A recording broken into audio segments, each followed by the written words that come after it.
Vous pouvez réagir sur Twitter avec le hashtag Gimmick. Gimmick, c'est le nouveau rendez-vous hebdomadaire de bouscapé.com. Chaque jeudi, retrouvez tout ce qu'il ne fallait pas rater dans l'actualité de la pop culture. Gimmick, ça commence tout de suite. L'événement de ce début de semaine, c'était la retransmission du Super Bowl opposant les Denver Broncos aux Seahawks de Seattle.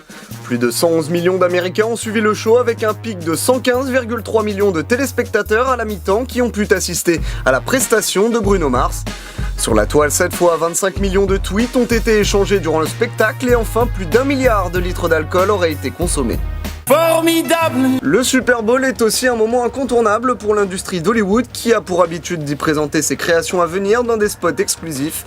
Le retour de Jack Bauer dans la série 24, Live Another Day, les pirouettes de l'homme araignée dans la suite de The Amazing Spider-Man, les nouvelles images de l'épopée de Noé vues par Darren Aronofsky, la bande-annonce explosive de Captain America, le soldat d'hiver ou encore les toutes premières images de Transformers 4, l'âge de l'extinction, ils ont tous fait le show lors de cette finale tant attendue.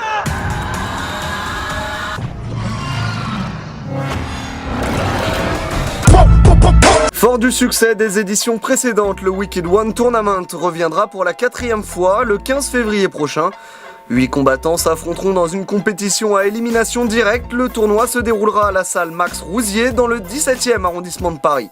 Jesse Eisenberg, l'interprète de Mark Zuckerberg dans le film The Social Network, vu plus récemment dans Insaisissable, incarnera Lex Luthor dans Batman vs Superman.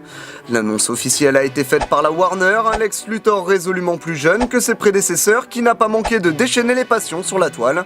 Le casting de ce Batman vs Superman nous réserve décidément bien des surprises.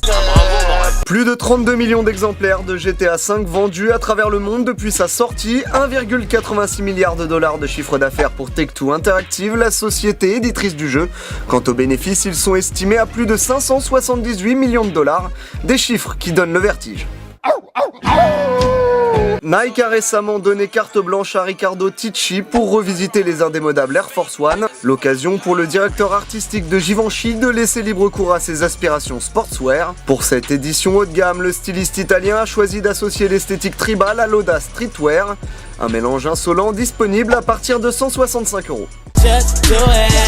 Ce n'est pas un canular, le tristement célèbre George Zimmerman, qui a été acquitté en juillet dernier après avoir assassiné Trayvon Martin, un adolescent noir de 17 ans, veut organiser un combat de boxe. Si l'homme avait demandé à affronter Kanye West, ce sera finalement DMX qui lui sera opposé sur le ring après avoir été choisi parmi plus de 15 000 candidatures. Le rappeur des Rough Riders a déjà promis d'enfreindre toutes les règles pour défoncer son adversaire. Plus d'infos sur ce combat lors de la conférence de presse le 12 février prochain. On le répète, ceci n'est pas un canular.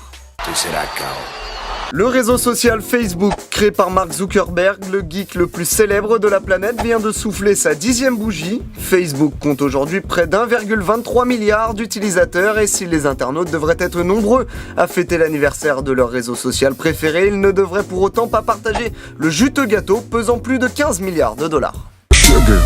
Après la sortie de son EP Inception en 2012, Dean Burbigo rempile avec un nouveau projet de 8 titres intitulé La fin d'après minuit.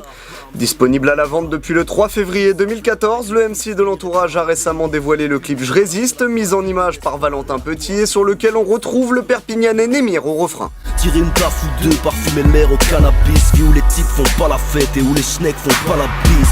Le décor est triste, déteint sur les cœurs. Frérot, je connais la valeur, ce qu'on obtient au prix des pleurs. Juste une soirée de plus, rimant avec insignifiance. On garde la tête haute mais l'incline devant l'infini grand. Je résiste mais la danse court. La nuit je trouve plus le sommeil. Zlatan va faire un petit tour dans le 9-3. 2 ans et demi après l'arrivée des Qataris, le PSG version QSI va disputer sa première finale au Stade de France. En demi-finale face au FC Nantes à la Beaujoire, l'attaquant suédois a inscrit un doublé spectaculaire pour permettre à son équipe de se défaire de Canaries accrocheurs.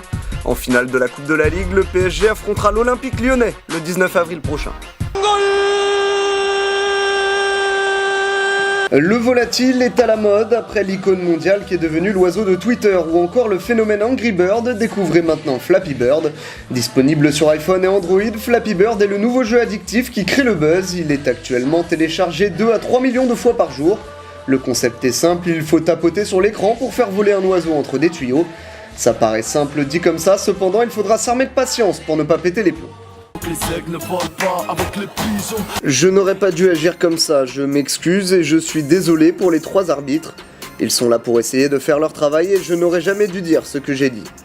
Ces excuses, on les doit à Joachim Noah qui, après avoir été sanctionné pour 2 fautes techniques en moins de 3 minutes, a pété les plombs en s'en prenant violemment aux arbitres. Ce qui lui a valu d'être expulsé, son équipe s'est-elle inclinée 99-70 face à Sacramento. La provocante Miley Cyrus a encore frappé, la chanteuse a réalisé un shooting photo pour la une du magazine W. La jeune chanteuse quasi méconnaissable sur les clichés s'est empressée de dévoiler les premières images sur son compte Instagram. Votre numéro de gimmick est maintenant terminé, rendez-vous au prochain épisode, d'ici là n'oubliez pas que le buzz n'est qu'un bruit.